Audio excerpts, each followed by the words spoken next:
Welcome to our channel. Telangana group 1 మెయిన్కి సంబంధించిన తీర్పు reserve గురించి చాలామంది అభ్యర్థులు ఎంతో ఆతృతంగా ఎదురు చూస్తున్నారు. దానికి సంబంధించి ఒక ముఖ్యమైన సమాచారం అయితే ప్రస్తుతం మనకి అప్డేట్ ఉంది. ఆ సమాచారం ఏందనేది తెలుసుకునేందుకు వీడియోలో ప్రయత్నిద్దాం.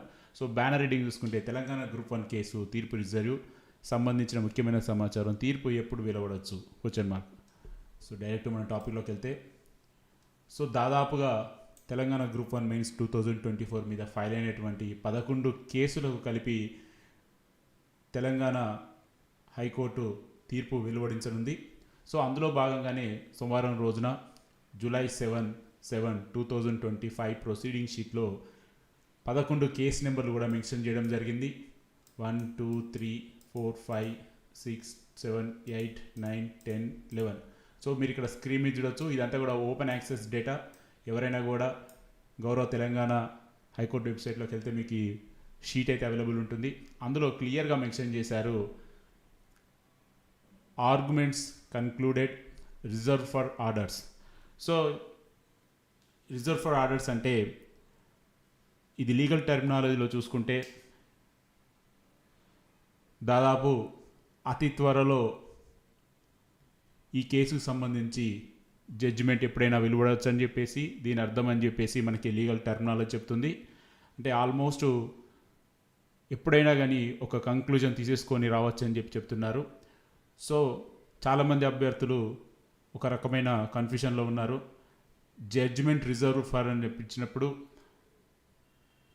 ఈ జడ్జిమెంట్ ఎన్ని రోజులకు వస్తుంది, తీర్పు రిజర్వ్లో పెట్టినప్పుడు ఎన్ని రోజులు పడుతుందని చెప్పి చాలామందికి సందేహాలు ఉన్నాయి. సో మీరు గతంలో చూసుకుంటే లోకల్ బాడీ ఎలక్షన్కి సంబంధించి కేవలం 2 డేస్లోనే తీర్పు రిజర్వ్ చేసి 2 రోజుల్లోనే జడ్జిమెంట్ ఇవ్వడం జరిగింది. కొన్ని సందర్భాల్లో మనకు అదేవిధంగా బీఆర్ఎస్ ఎమ్మెల్యేస్ కేసు సంబంధించి గౌరవ సుప్రీంకోర్టులో ఉన్న కేసు దాదాపు 3 నెలలు గడిచినా ఇంకా జడ్జిమెంట్ అయితే రాలేదు. సో ఒక్కొక్క కేసుకి ఒక్కొక్క రకంగా ఉంటుంది. అది కంప్లీట్గా అది ధర్మాసనం యొక్క అంతిమ నిర్ణయం ఆధారపడి ఉంటుంది.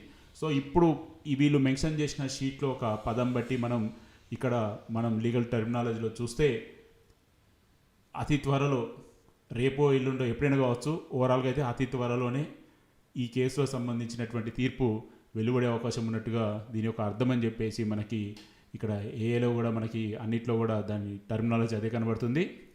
సో మనం ఒకళ్ళిద్దరిని అడిగితే కూడా దాని మీద వాళ్ళు అదే చెప్తున్నారు, ఎనీ టైం మనకి జడ్జిమెంట్ వచ్చే అవకాశం ఉందని చెప్పేసి. సో ఇది కేవలం ఒక అవగాహన కోసం మాత్రమే మనం చర్చించుకుంటాం తప్ప ఇది ఎవరి వ్యక్తిగత మనోభావాల కోసం అయితే కాదు, కేవలం అవగాహన కోసం మనం ఇక్కడ మాట్లాడుకుంటున్నాం. అది కూడా ఓపెన్ యాక్సెస్ డేటా. సో ఇది ఫ్రెండ్స్ ప్రస్తుతానికి అప్డేట్. మరొక అప్డేట్తో మళ్ళీ కలుద్దాం. Stay tune.